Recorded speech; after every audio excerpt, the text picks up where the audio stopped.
A little bit of background about how this started. I have a little soil consultancy up there. I've worked with some of you and kind of doing soil sampling and kind of other kind of precision viticulture focused stuff.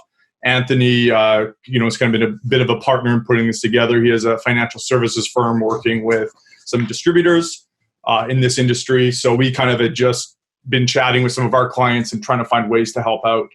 And we just thought kind of bringing people together to dialogue, obviously having someone like Sandra on here to kind of share her perspective is hugely invaluable as we kind of try and navigate this crisis together. The only other thing I'll say before I pass it over to Sandra, probably most of you have seen your future schedule. What we've decided to do kind of going forward is we're just going to have this every week, 3:30 at this time, Thursday at 3:30, just to keep it super simple. Next week, so there are next three topics. Probably most of you would have seen it in the email we sent out, but we're going to be talking kind of about finding customers. We might specialize that a little bit around virtual wine tastings. We're not sure, kind of virtual events, but definitely like how do we find new customers during this period? We're going to talk a little bit about kind of working with agents, distributors, restaurants, how do we deal with those relationships right now, especially when, some of those agents, those restaurants are really struggling. So that'll be in 2 weeks. Then in 3 weeks, we've got some legal experts as well we're going to bring on just to talk about the legal side, kind of different ramifications, the government, other areas, because obviously that's both in terms of liquor laws and other elements is an important piece right now. I think that's everything. So I think everyone here knows Sandra. Obviously been a huge influence in the industry for a long time now. So you're a Titan, Sandra. Please kick it off and take it from here. I wish I was a Titan because I don't feel so much like a Titan lately, that's for sure. So good to see everybody's smiling face on there. I know most of you, and if you're just a name, I can picture your face behind it if you don't have your video. So good to see everybody. I'm glad to see that the majority of the wineries that I'm seeing on are the kind that I'm consulting with right now, which are smaller in size, and that has some advantages, I think, as well as some disadvantages. So maybe we can talk about that a little bit today. I'm hoping that they haven't oversold what I know, because I don't know an awful lot more than you guys know, watching the news when it comes to when things are going to be reopened or how that's going to look, other than the fact that I am on weekly calls right now with two government groups in BC. One is the Assistant Deputy Minister of Agriculture has a twice a week phone call where they're taking in information from different sectors to find out what's going on, just kind of a pulse check. And then secondly, I sit on the board of TIA BC, which is the Tourism Advocacy Board for British Columbia. If you didn't belong to it before this, you may want to think about when revenues come back, joining them after this, because they have been unbelievable in getting the government to take notice of the hardest hit industry in British Columbia right now with COVID, which is the tourism industry. And I sit on that board, and we have now a weekly meeting, again, just so that we can hear what developments are going on out there, but also what we need to be feeding back to the government. So I just want to start this by saying that anyone on this call who wants to discuss with me, either on this call for everybody else to hear or at a later point, to email me particular issues that you're facing. Sometimes you don't want to do that in front of other people, and I absolutely understand that. But if you're experiencing some really specific issues that you think have not been addressed, especially by the BC government, just send me an email, and I'll pass it forward to these different conversations that I'm on. My sense right now is that we're still in a holding pattern from the government when it comes to knowing when things are going to start opening up again. I will say, though, that this is the first week on these calls where the word recovery came up. I think almost jinxing. They didn't want to use the word ever before this week.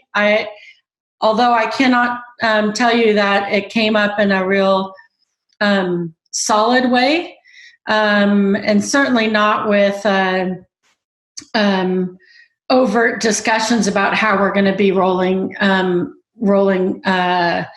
openings across the province. So if I had to be a betting person, and I'm not, but if I was a betting person, first of all, I would not be going to Las Vegas because they're pretty screwed up right now in Las Vegas. But if I was a betting person here, I would say, don't be looking for anything to open up again before June. And my original thought was August.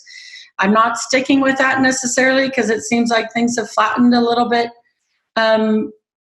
So, there's hope that we'll get some kind of openings before then. But I think more, because we all don't know, I think the more important thing for wineries to start thinking about is who cares? Because to be honest with you, the day that we open up is not the day that people come back.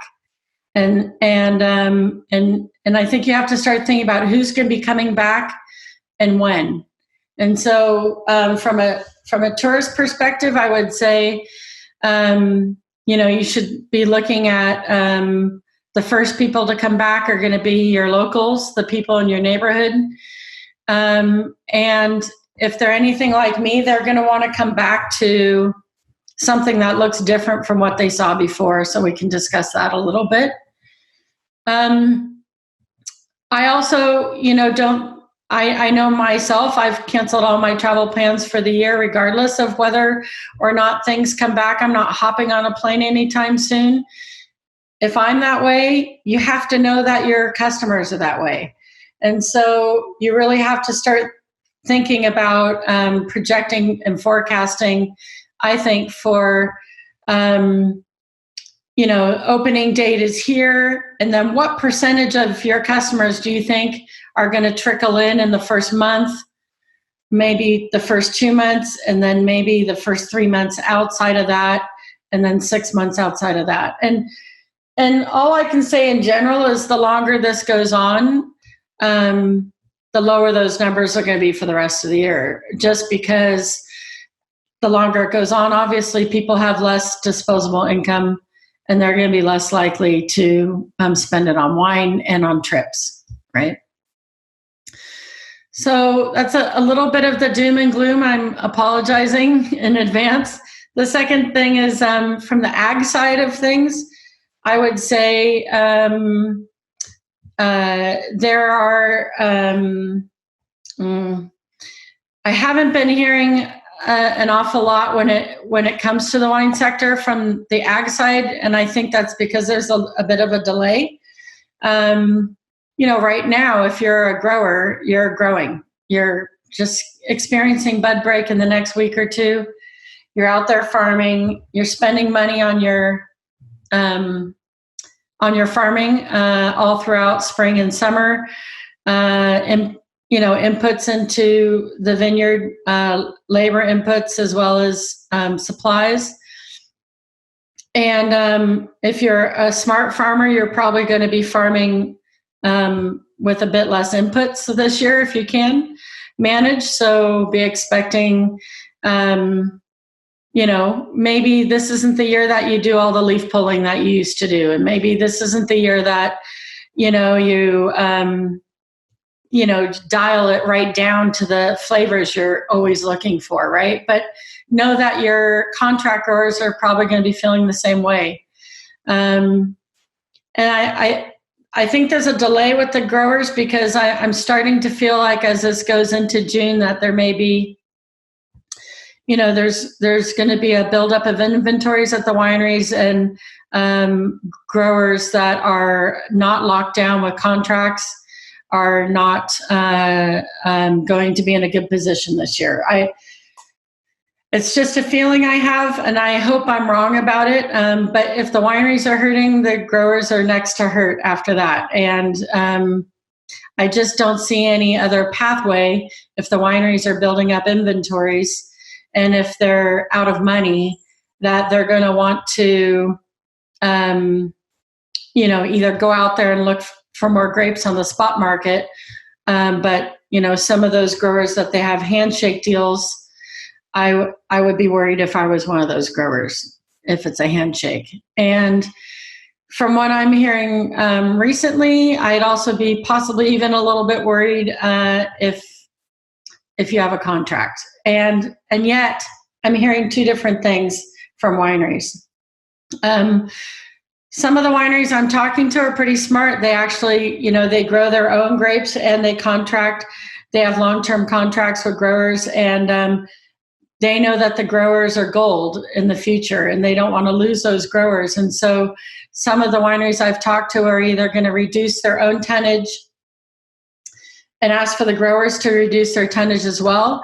Or I know of a few that are actually just not going to be using their own grapes on their estate. They're going to be selling those or trying to sell them, and then they're going to keep their growers happy. And again, there's all kinds of implications for what happens if this goes on longer. What do we do about grapes with no home and things like that? So if we come out of it sooner, I would say there's less of an issue with that. But if I were a winery, I'd probably be taking a look at different scenarios, what it looks like to reduce my production this year, to save on expenses, reduce some of the grapes that I'm buying, or reduce my tonnage. Or if you're one of the wineries that's lucky enough to have built a nest egg over the years, I don't know of that many that have been able to do that, by the way. But if you are a winery that's been able to build up a nest egg, then this is a year that you can really collect grapes, whereas normally you wouldn't be able to do that. So, that's just kind of a look at two different sides of things. I think right now the ag minister and the deputy minister are not seeing an issue yet with the wineries, but it's really just a timing thing. And I think they know that. And they're just kind of bracing for when the growers themselves are in a pinch as well, and they're going to be phoning them up, right?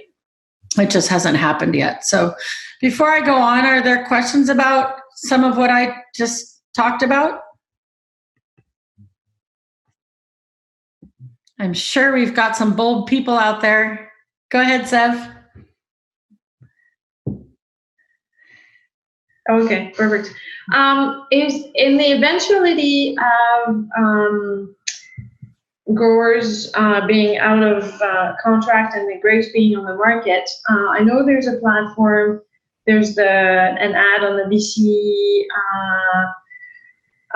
maybe the Wine Grape Council, the BC Wine Grape Council, and maybe the Grape Growers Association and Mark Vandenberg on wine aspects. But would it be maybe easier to have a uniform platform where the grapes for sale and the buyers could so that it would be easier, and then it's open? I don't know. That's something that I don't know if it's possible to create, but that might be easier for some people if they know there's only one place to go for grapes.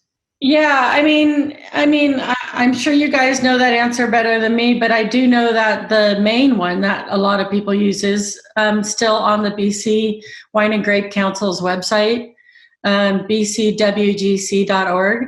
I am right now in the process of a government contract that is going to update a portion of that website as a resource.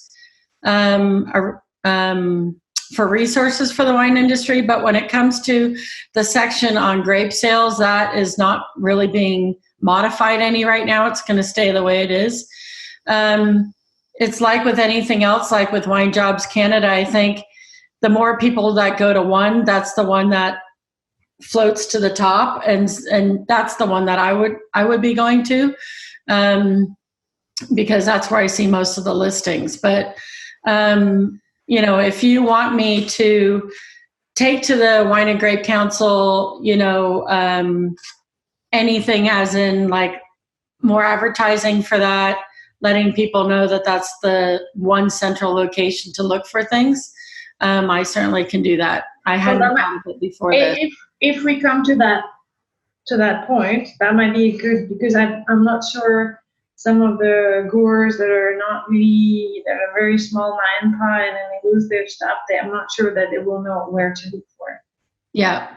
So that might be like, I don't know how we can communicate on it and reach out to those people, but having the message out there if that become to that. Yeah. And I mean, they're certainly tied to organizations, obviously, like the Wine Institute, who can get the word out. But then for others, I think it would be more through your winery associations. Mm-hmm. Yeah. Other questions? Okay. So, yeah. The one thing I didn't discuss there that came up recently, I think I started to talk about it and then forgot, is there was the updates that are always given by the doctor who wears my awesome Furloughed shoes. Yesterday, that was a little bit concerning. Did any of you watch the one yesterday? Yeah, I didn't either, but on the tourism conference call this morning, it was pretty, it was a little stressful because they weren't at all saying when things were going to open up, but they were just talking about likelihoods or possibilities. And I think we've all kind of known that the summer is either likely or I'd say generally likely for the small group regulations to stay in effect. But yesterday they started introducing the possibility of fall and winter. And I guess the pushback that we have on that from a tourism standpoint is that, speculation's fine, but we prefer it be more like every 60 days on a rolling speculation. My preference, and I think the tourism industry's preference, would be that if they know today that restaurants and wineries won't be open for 60 days, then that's a fair thing to say today. And in another month, if they still know in 60 days from now it's likely that restaurants and wineries should be closed still, then I think that's fine. And I think we'd rather see them go on a rolling 60-day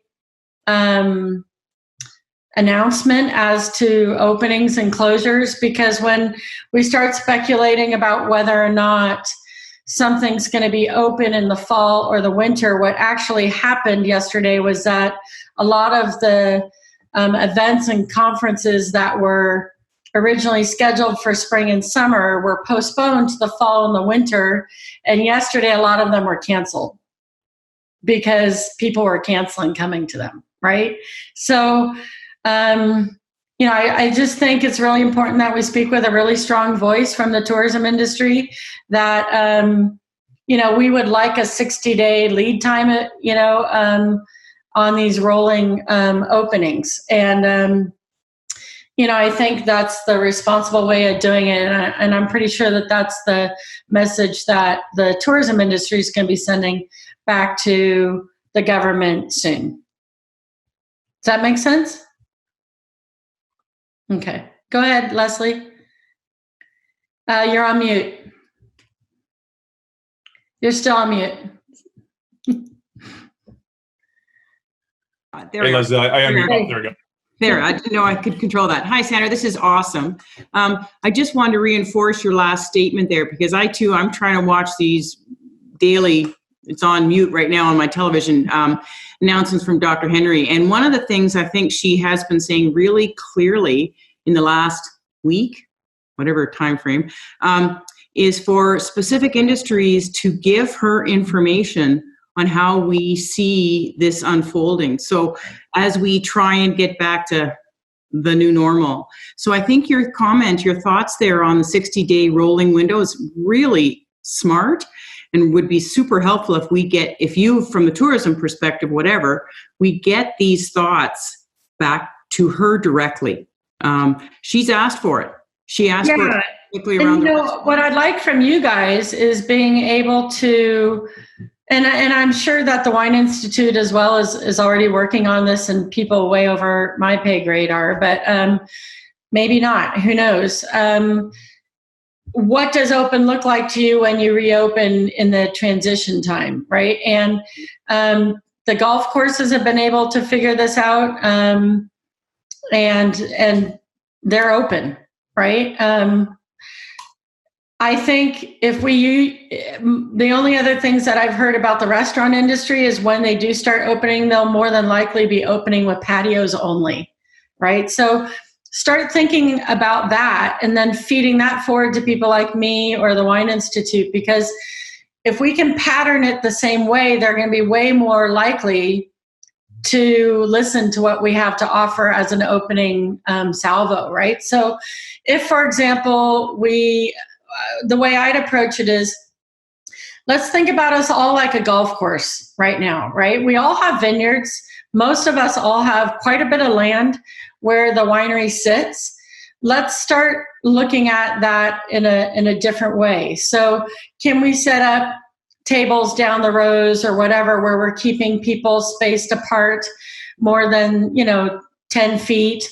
And can we conduct our sales outside with iPads and not funnel everybody inside a tasting room, right? Can we do our tastings outdoors? I think these are the things we should be telling the government. If you guys agree, I certainly will tell them that. But from my perspective, what's unique about wineries is that the majority of them all are land-based. Therefore, they have land. So let's work with it. Almost every winery gets a picnic license that includes the entire area. If you don't, then let me know, because we should be then asking for a relaxation from the liquor branch of our picnic license that would allow us to pour on our entire property and to do iPad sales on our entire property.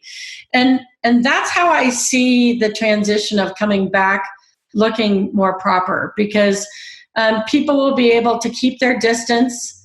They're still going to be physically able on your site. They're going to be able to see what's going on.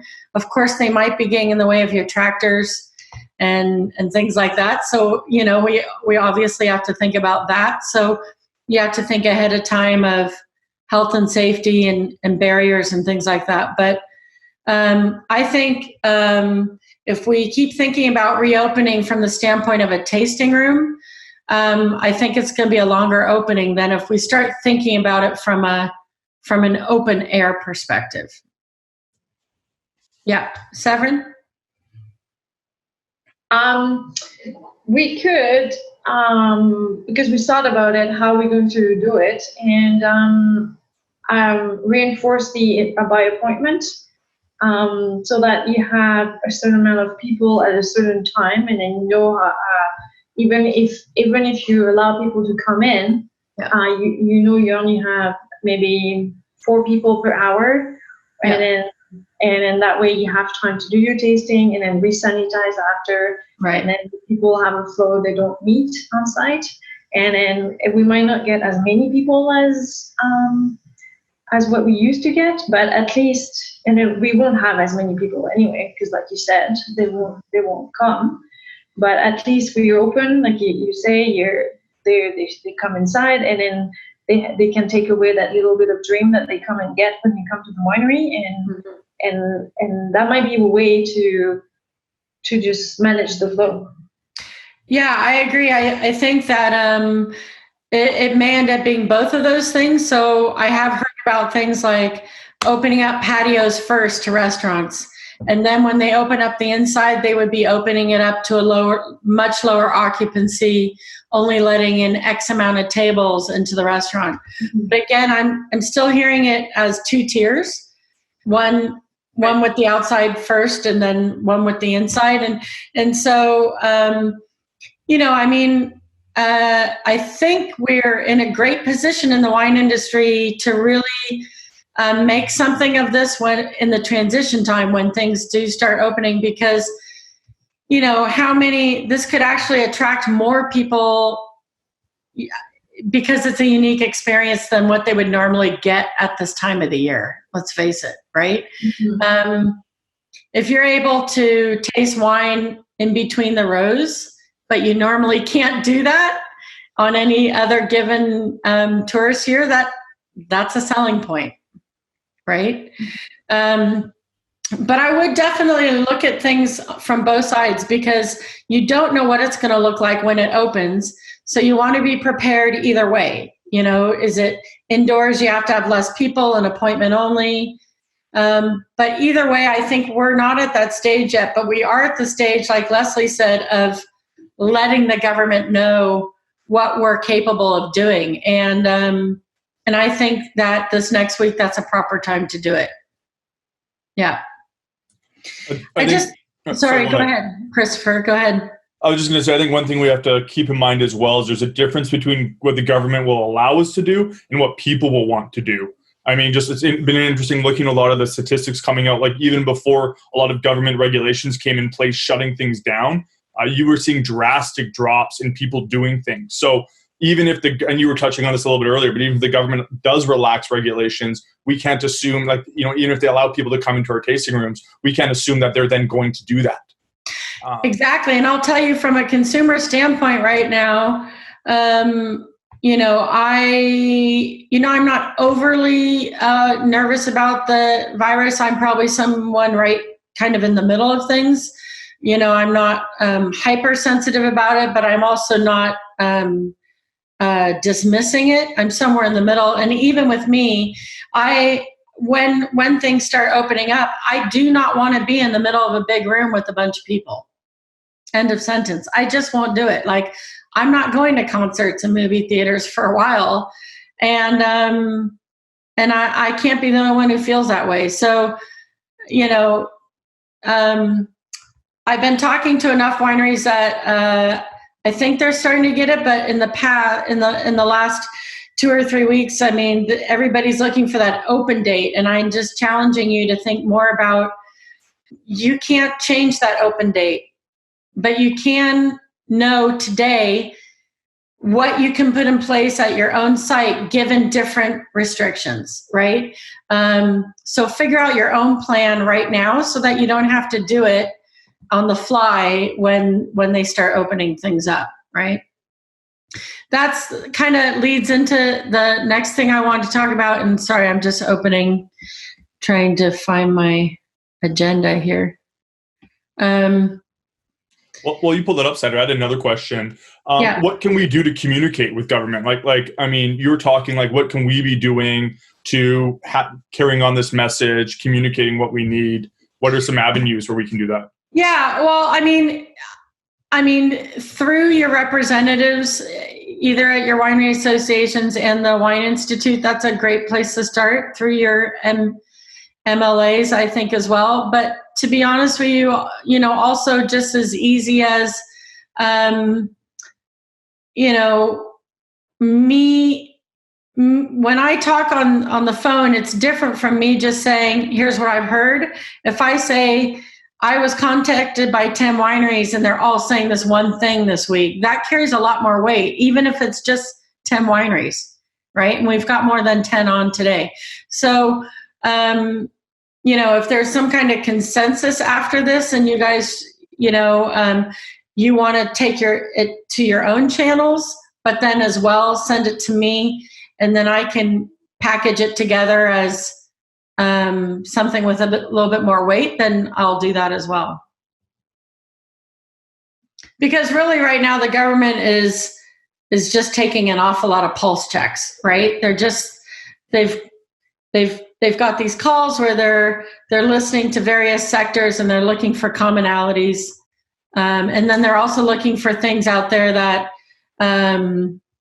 are supportive, because the government's always looking for you to be supportive and not destructive. And they're also looking for solutions and not just problems, right? And so I think it speaks really well to the comments that have been made. If our industry is proactive and comes up with a list of solutions for reopening, they'll listen to us more as one of the sectors that they could open up earlier, I would think. Some of the other things that I wanted to touch on today was just things in general that in some of my consulting with wineries, what wineries should be doing right now if you haven't already. And you'll just have to pardon me because I don't work at a winery anymore. I don't really have a feel for what you guys are going through with respect to planning and forecasting, let's say. Okay, so I'm just going to assume that you're not doing much of it right now and talk that way. But if you're doing a lot of forecasting, then awesome. Okay, the way I'm approaching clients that I'm helping right now, both through Accelerate Okanagan, who I work for, as well as through my own consulting firm, is I'm getting them to look at their last 1 to 2 years worth of, first of all, just zeroing in on sales. Look at their last 1 to 2 years worth of sales data. Find a year that's relatively middle of the road or innocuous. I would say maybe a non-fire year, possibly like last year, or you could merge it and average it to a fire year like the one before. But take a look at your sales that you've had in revenues if you're track this. Some don't, but if you track where your sales go, which I hope you do, start making some assumptions about each channel, right? So, and again, if this seems like Business 101, then you'll have to pardon me. So start with the wine shop, whatever your top line is. Let's say it's wine shop. You have to make some assumptions. You're partway through your fiscal year already, so that's the actual. Between now and the end of your fiscal year, you have to start thinking about making some assumptions as to how many people are going to be walking into your tasting room. And what I've told people is make that number 0. Like, don't make this a wish list. Make this a reality check. Okay. So if that number is going to be 0, I would personally, for me right now, I'm telling clients to make that number 0 May, June, and July, if I had to guess. And then if you start thinking we're going to be reopening up in August, and we're talking about things like that's a transition time, people may not be coming in droves, they don't have a lot of money to buy. Well, then maybe what you did last year, you're only going to be doing 20% of that or 10% of that. Like, you have to choose your own metrics given your gut feel. And then, as you start getting into October, are you seeing maybe half of those sales again? You have to make some assumptions for each channel. And then do the same thing with respect to your wine clubs. If you have them, I would assume you should keep your wine clubs steady. I would not count on the increases that you've been getting right now to be lasting. I just take it as a bonus for right now. At some point, I feel June. I feel, people are stockpiling right now and they're supporting local. And there will people that will always have the disposable income to do both. But as this goes on longer, those amount of people that can do both dwindle, like they get less and less. And so if you had a rip-roaring month of March, like a lot of people did in either retail and or wine club, I would not be forecasting those same increases for July and August and September. I'd probably be accepting that May you might see a month over month in May. You're definitely going to see a month over month in April, probably because it's, BC Wine Month. That's going to help you out. But as we start getting into June, that's where I start really not expecting any growth in wine club. And then if you're a kind of wine club that ships out in the fall, you may want to show a bit of a dip in retention then. And I'm not saying that people are going to drop off, because I know all you guys are smart and you're going to allow people to stay in your wine club even if they won't take the shipment. But I would say if there's a fall shipment, that's when, and if we're still in the middle of this, that's when you're going to see less commitment of case boxes. And then approaching things like the restaurants, again, a reality check. I mean, the restaurants, I'm assuming right now have gone down to relatively close to zero for you guys. When they're open back up, I can guarantee they have no money and they are sitting long on inventory. And if you were out of money and you had large cellars that you built up over the last few years, what would you be doing? And the answer is you're going to be going through your inventory. And so again, with the restaurants, I take a very conservative approach. I would venture to guess there's a lot of restaurants that won't be reordering until Christmas time, right? Even if we open up in July. And now, again, this is just prognostication on my part, but what I'm trying to get you guys to do is think about the worst case scenario a bit. Yeah, that open is not open yet, right? And then, I'd probably just hold retail flat for right now because, retail has been up, but, retail is going to chug along. And as much as you guys can handhold your customers that are the restaurant, the retail owners, then you can maybe see some gains throughout the year in retail. So when you do all of that, you're going to come up with a big, and then, when you do it for every channel, you're going to come up with a decrease in revenue. That's, from what I've seen, it could be, I've seen, depending on where your channel distribution is, I've seen it as significant as 80% drop in revenues. I've seen, I calculated one today that was more like a 50% drop in revenues. I don't know where you will land given your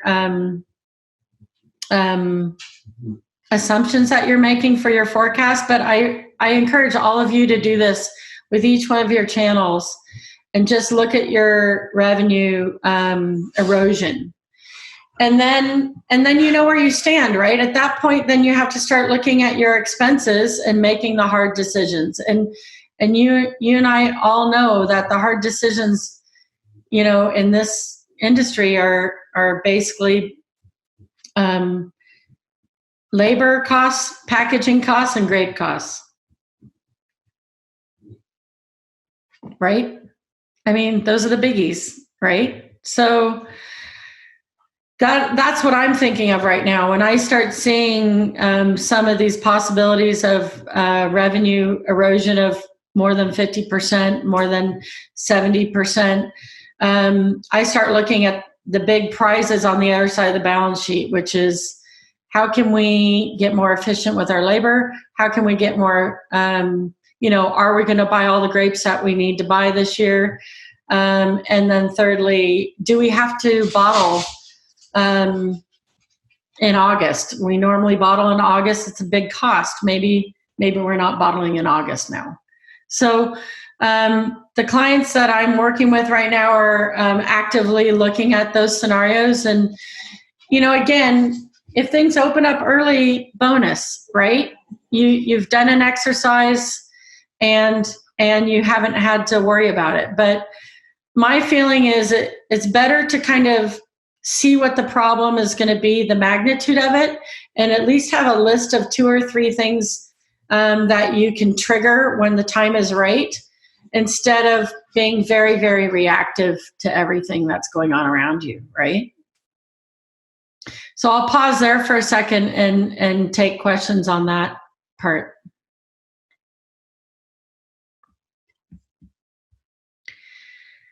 Let's see. I'll go. So I have a question on chat about that I had been through SARS and saw the loss of revenue there. It was actually way before that. It was, we didn't actually see a lot of erosion from SARS. It was more from 9/11. And you know, when this originally happened, I wrote an article about how I had weathered 9/11 storm with respect to lower tourism and lower amount of people in the lower mainland going into restaurants, right? And you know, as the weeks have gone on, I've recognized that, you know, this is obviously quite a bit different beast than 9/11 was. From the standpoint of, you know, at least with 9/11, we still had our locals. We're still constantly visiting our front doors, right? Now that's not there. So we did have options back then. We didn't have the tourist traffic in the lower mainland, which really cut into our lower mainland sales and our Alberta sales at the time. But we still had the locals. And so that's a little bit, quite a bit different from now. I would say, though, the base is still the same. You have to start looking at all those things that you're spending money on now and conserve them, because all that really matters between now and the end of your fiscal, or between now and the end of this calendar year, is cash. That's it. You know, how do you conserve cash? And you have to be really laser focused on that. So the example I gave was, you know, we were paying an extra, I think it was 15 to 30 cents a bottle for the punt, right? And we, for 1 year, went with a flat bottom bottle, right? And that saved us $40,000 that year at the production that we were at. Those are no big deal kinds of decisions. In the grand scope of things, those are an easy decision to make and just push the button on. Because the harder decisions to make are the ones that lay off people. You lose a good employee that wasn't there, you know, that you can't get back because they went somewhere else. And so, you know, in the priority of things, you can always lose packaging. You can always lose those extra inserts that you're putting into boxes, or, you know, the advertising costs, or, you know, of course I'll have all the advertisers after me now, but honestly, let's be frank. In the grand scope of things, those things are easy to say goodbye to. The other thing, the people side of the equation is very, very, very difficult. And yeah, and what I like about working with small wineries is they understand that. Most small wineries get that. That's where I think you guys are seated in a much better position than some of the larger wineries are.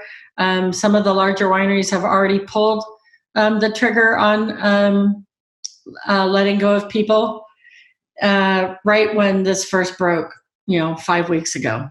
So the creativity gene is not always there with some of the bigger wineries, and I find that it's wildly present with you guys. So that's why I like working with you, because you're able to pivot more.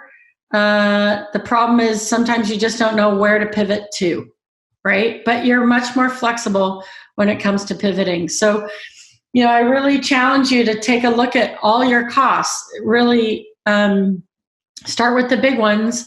Don't start with the little tiny ones. You know, and just get a lot more efficient. The unfortunate part about when COVID hit was most of you guys had already done things like bottled. You'd already put your wine in the bottle, right? So it's really hard to save money when you just spent a ton of money at the start of spring to get your wines in the bottle. But the big picture is that you have a product that will last in bulk. So remember that. Like, you don't have to put a wine in the bottle. It's not mandatory. wine will last in bulk in your tank, and it'll still be there the next year, and it'll still be sellable. And you guys are in a much better position than, say, a resort who has no product right now. You know, if you're a resort or a hotel, you have zero product to sell right now. You guys still have a product. And so if I were you, I wouldn't be racing to pay the big bills like the bottling. If you already know you're going to be down in production and you have ways of managing grape contracts or managing your crop, and you don't want to bring in less, but you know, this is not a bad year to bring in less grapes if you can make that work and still retain relationships, I guess, right? You know, because you guys have a product that doesn't go bad. I mean, I know we all think rosés need to be drunk in 1 month, but honestly, even rosés don't go bad. I have some that are 4 or 5 years old in my cellar, and they're still tasting great. So, you know, I know you can't make money unless you make wine, but you have to be solvent first to do that. So think about cash, and and how to conserve it. And the last thing I just want to talk about a little bit was, or just get a feel from you guys on what you want to hear about with respect to HR from an employee management, what's going on right now, or some things you might be struggling with, or if you don't want to if you don't want to say it out loud, maybe you could text, you know, put it on the chat and give me some questions that you're having about how to manage HR a little bit.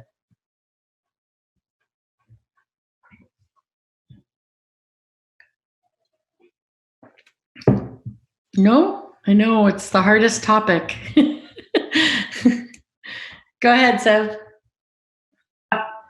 Yes, so for me, it's been it's already hard to manage employee because they all have different personalities and stuff. But what I find the most challenging now, and then we have about 13, myself included, permanent employees between the 2 wineries, and we have the crew of Mexican workers that came, and it's to manage their own fear and within the workspace, and then every single individual's problem has been multiplied by 50 or 100, and it was already challenging for me because it's not my forte. Like, I'm not have an education in HR, and then to deal with that, I found it's taking a toll on how I can approach every problem, and then a tiny problem becomes a big one. And so it's really, I found it really, really tough because I think about everything that you talked about. I think about it, and on top of that, I have everybody say, right, like rebottling next week. Everybody's worried. How are we going to manage keeping our distance? What do we put in place? Right. And then there was planned a long time ago. We need to bottle. That needs to be done. How do we do it? And that I found that's extremely challenging on my end. For me, it's all with it's the fear of the unknown. So the more you can get them to visualize what it's actually going to look like, the better. So we'll take the bottling, for example, do some walkthroughs with setting up the equipment as if the truck is there, right? And how to best work that scenario and work through it like you're rehearsing, right? Mm-hmm.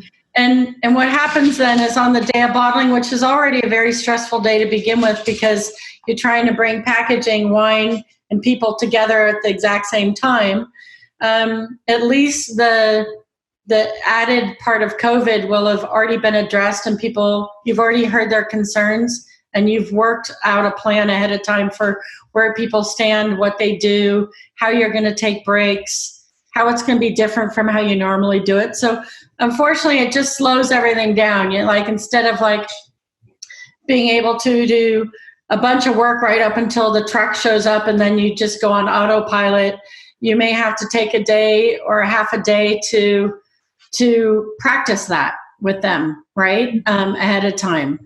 And I don't think they're really worried about bottling. They're just worried about the unknown, right? Like, what's it going to look like, right?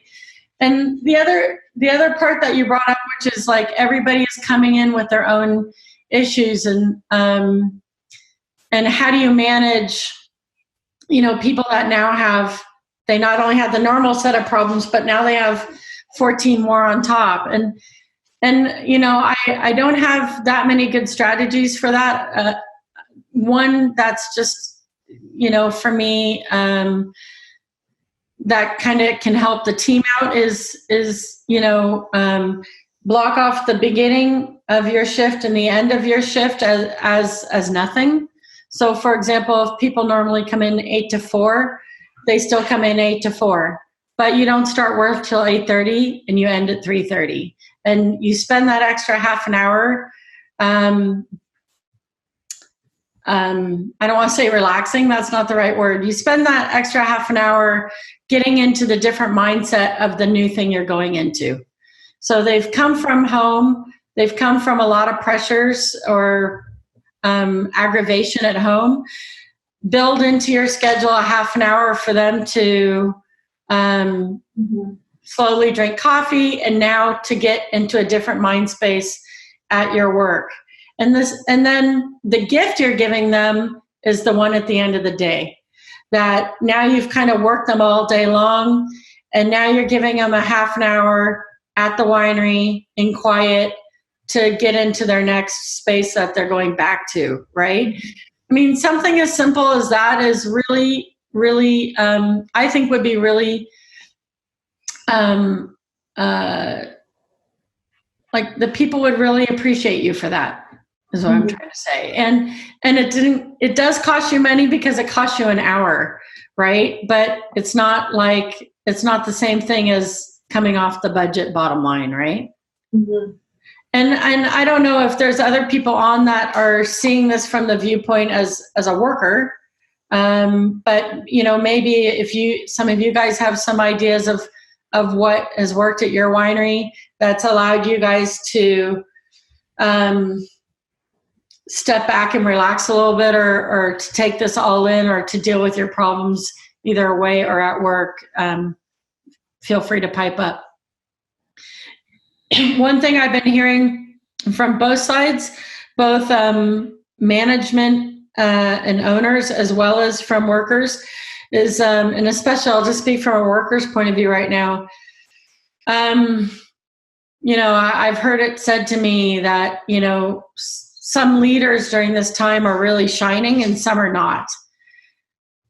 And the difference, I think, is, those pregnant pauses that you can take to settle down, to collect your thoughts before you ask somebody to do something. No rash discussions, no harsh words at this point, right? So,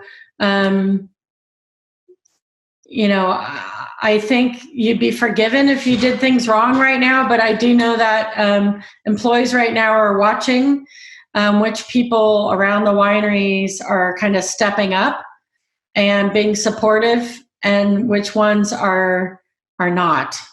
And those are the lasting impressions that will last way longer than anything we talked about at the start of today. It's those impressions that your employees have of you that I think could really be a detrimental thing as we go forward. So just being able to step outside your office and collect your thoughts before you comment to that person, or it's just as simple as an extra 30 seconds before you hold your meeting, adding pauses at the beginning or end of the day, and then also building into your schedule more time to actually meet with people one-on-one and not in groups, because these kinds of things, they don't come out in groups. They only come out in one-on-one conversations, right? So just have regularly scheduled conversations with your employees one-on-one every week, right? That it's pretty vital, I'd say, right now, right? Sounds simplistic, though. I'm not totally sure it's always done, but it does sound really simplistic. But I mean, on the bonus side of things, Severin, HR is always hard. So, COVID just, like, let's face it, HR is just hard. That's going to go on my gravestone when I die. Like, HR is hard. That's all I'm going to put on my gravestone. And it doesn't really matter if it's COVID or not. It's always hard. It's just, it's unknown and it's hard, right? Yeah. So I know we've hit the hour and I'm still talking. So I'm sure, Christopher, you're like, well, pulling me off. It's, I booked off extra time anticipating this. So as long as you're, Sandra, as soon as you've got to run, our people. I don't. But I'm fine with keep going, as long as it's helping. And yeah, I'm fine with if we keep going. Yeah, I really encourage you guys, especially with HR questions, to just put them. Does everybody see the chat or is it anonymous? So how the chat works is if someone can write directly to you. So if it's directly to you, Sandra, it'll say privately beside it. Okay. And then there's also a general chat where you can chat with everyone. So they would just go down and find my name. Is that it? Yes. Yeah. So are you saying that everybody's been talking behind my back for this entire thing and I didn't know it? I 100% have been. So yes.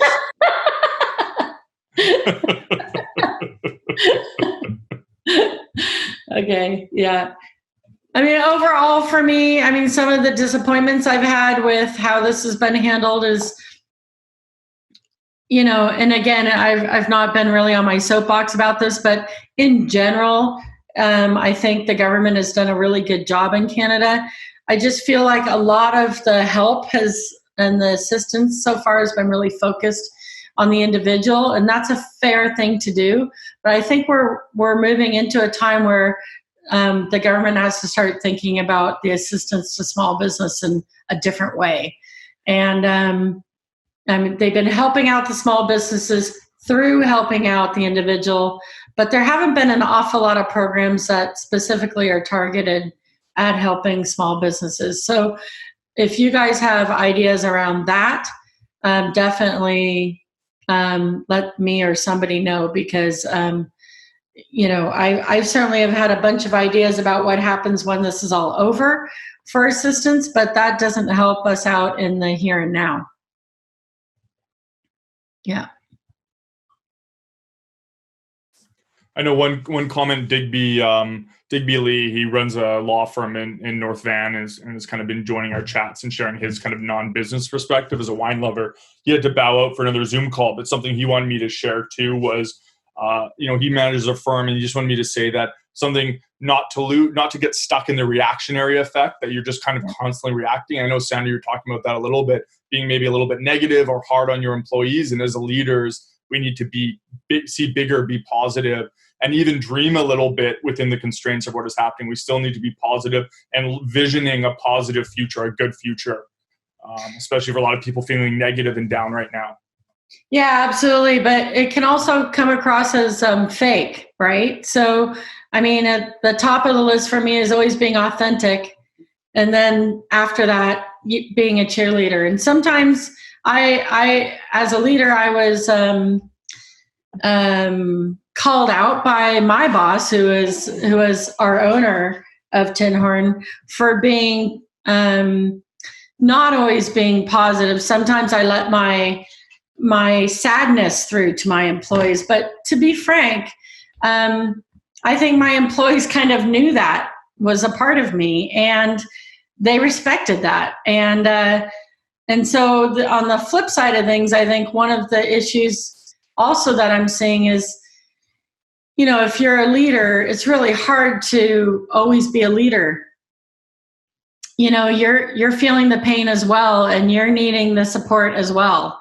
And so, again, just as a lot of you guys are either owners or leaders, I would say, you have to also really work at how you get rejuvenated so that you can go to work fresh the next day. And that's something that typically is, owners never ever think about, right? So, and if the answer is, in order for me to go to work tomorrow, I think I kind of need a day off, and I just need to pull back for a day and, sit and watch Netflix so I can regroup.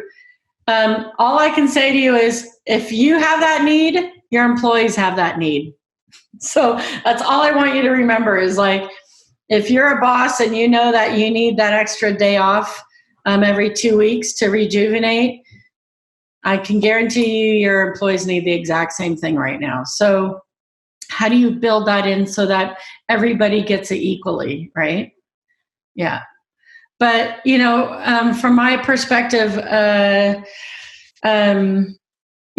don't really have a feel right now for how it is on the ground at the wineries with respect to differences with managing employees than it was before. Because again, this is quite different from other things. I know that during 9/11, when I had to manage my employees, it was literally fear.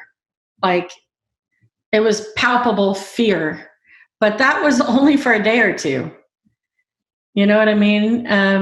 That was not week after week and month after month. So I know most of you're on this call because you care, and if you didn't, you wouldn't be on this call. So I have less worries about the people on this call than some others who don't seek help. But you really actively have to think about ways to kind of rejuvenate your team. It's not always with physical things that you're giving them. It's quite often just letting everybody know that you have open office hours or things like that. And the challenge of working with your employees also through Zoom. I mean, some of you, of course, are not, because you have production people and vineyard people. But, the challenge right now, there's a lot of challenges for employees that are working on Zoom. And I think, again, it's that open communication that you guys can keep between the management and the employee is better, because, like, without that communication, the management tends to think that the employee's not doing work when they're doing work from home, and the employee, is going to say that that's not happening, right? So, you've really got to have those frank discussions more frequently, I'd say. Yeah, like, are you worried? Now I'm getting some comments here. Yeah, so there have been some crazy things. I don't know how this is possible, but some management or bosses are thinking that because you're working from home, that means you're available to work 7 days a week or 24 hours a day. So for any of you that are experiencing that, I would, you have to put up the boundaries. The same boundaries exist when you're working from home than from when you're working at the winery. So if your day normally starts at 8, it starts at 8 and it ends at 4. I know some of you are laughing right now, but honestly, if it starts at 8, it ends at 4. The question is, how do you get that across to your boss? And, all I can say is everything stems from you seeing it through the other person's eyes and being empathetic. And so empathetic bosses, when they're called on that, will look and say, well, yeah, obviously, I'm not expecting you to work at 9:00 at night or on a Sunday. But sometimes you have to tell them that first. Like, listen, I'm still being paid to work a 40-hour work week. What guarantees do you need from me that I'm working the 8 hours I'm at home? Whatever guarantees you want, let's put those in place. But then when 4 o'clock arrives, that's my time, right? And I'm not going to be, so employees need to stop answering their emails until 8 o'clock the next morning. So you might be enabling this as well by answering your bosses at nighttime, right? I mean, we all want to be supportive and helpful, but the rule number one is let people have their time off. It's their time. It's not your time, right? So again, it's just a matter of communicating. I'm going to be sending you stuff all night long. Just ignore it. Your job is to look at it at 8 a.m. But I need to send it to you while I'm thinking. But I don't want you working on it. So if you could just not, take off your alarms for your, take off your alarms for when you get a email, and just don't look at it till the next day of work. I don't know how many people are having that issue, but it's not the first time I've heard that somehow working from home just means you're always working. Bye, Sev. Yeah. I mean, for me, the big takeaway is do as many scenarios as you can with your financials, and especially in the next month, because right now the wineries are definitely not seeing the biggest brunt of the problem until May hits, right? So as many scenarios as you can work out with erosion of revenues, and target 3 to 4 things that you can either do now or know when you're going to do them to lower your expenses. I would do that. And also don't make the assumption that you can't make more revenue in some channels right now. So I'll give you one example of that.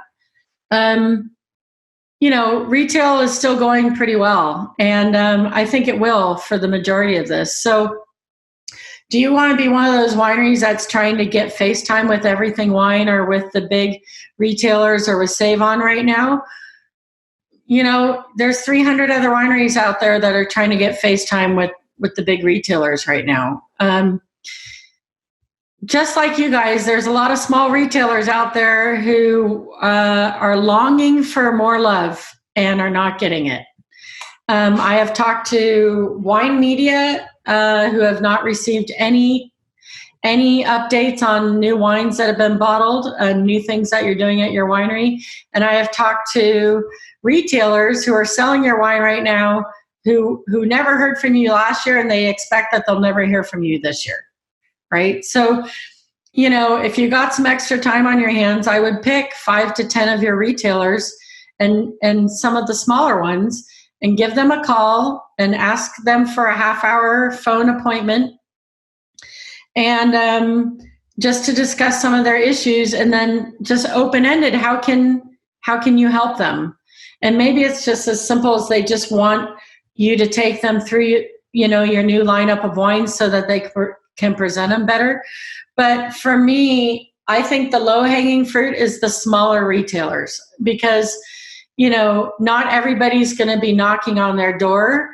And you guys, I'm sure, have great relationships with 4 or 5 very small retailers. And sometimes they can really make the difference. I mean, if they're getting the love from you, instead of selling 2 or 3 cases a month, they may be able to sell triple that, right? And now you multiply that by 5 retailers. Okay, you might actually be able to grow that channel a little bit right now. But, you have to start thinking of them as the same way you'd think of your wine club members. They're as vital to you as your wine club members, right? And so how can you reach out to them and, give them flexibility and support, right?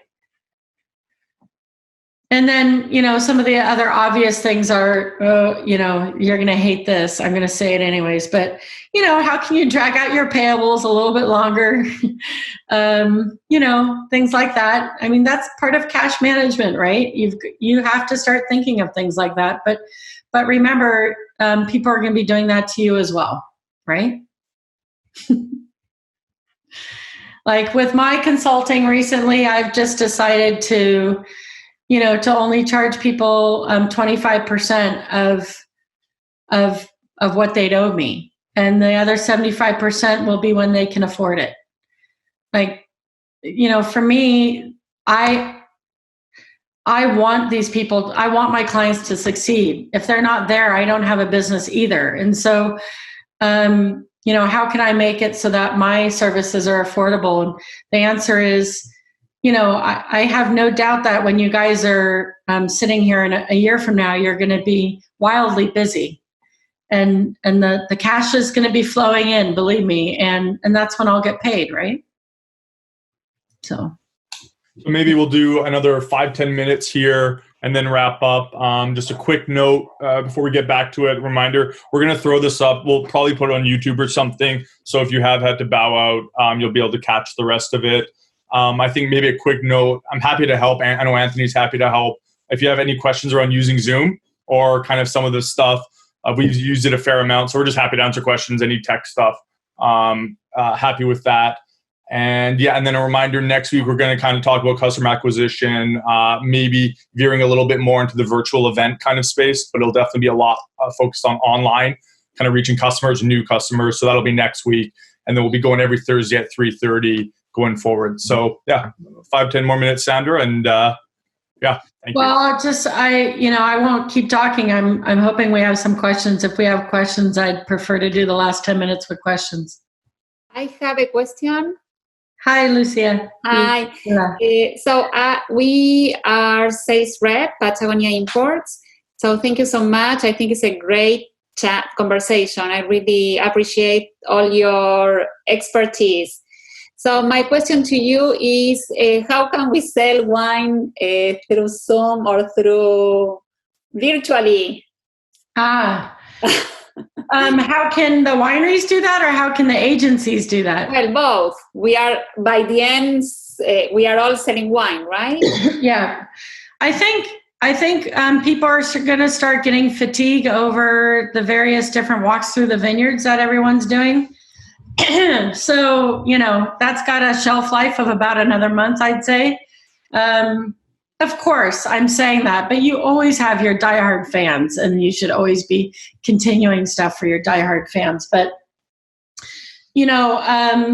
for me personally, and I've said it to a few people that are actually on this call today, nothing replaces picking up the phone and calling people. And the two methods that I think are working right now with sales are emails. Like, email campaigns are working better than social media campaigns from what I've seen. And phoning somebody and having a conversation. It's slightly old school, but that's where we're at right now. We're at old school, and there's different levels of connection. My daughter, she's 15, and she has to do an art project today on different levels of connection. And, it's gotten me thinking about this. And of course, the number one form of connection is being in somebody's presence and being able to touch them. And the next level down is being in their presence, but having to be 6 feet away from them, but you can still physically see their 3D form and you can talk to them. And the next level down from that is what we're doing right now. But what happens with Zoom quite often is you focus on the people, you look at people, but you don't sometimes hear them as good. And so I have found that sometimes with my clients, I've preferred to let's just turn off Zoom and let's just have a conversation on the phone. I've been finding that because people are doing Zoom so much and they're seeing so much on video, they're actually listening to me better when they're on the phone now. Yes, but for example, for tasting wines, right? Yeah. So some big change, they don't want that we send emails because they are so focused on customers and replenishing that they are so stressed out, so we cannot reach them. And then some, other stores, private liquor stores, when you call them, you can hear that they are really stressed out over the phone. And usually they say, okay, send me an email, and you send emails and they don't answer. So what I've been doing right now, my job is at least trying to stay positive and phoning at least 10 or 15 people.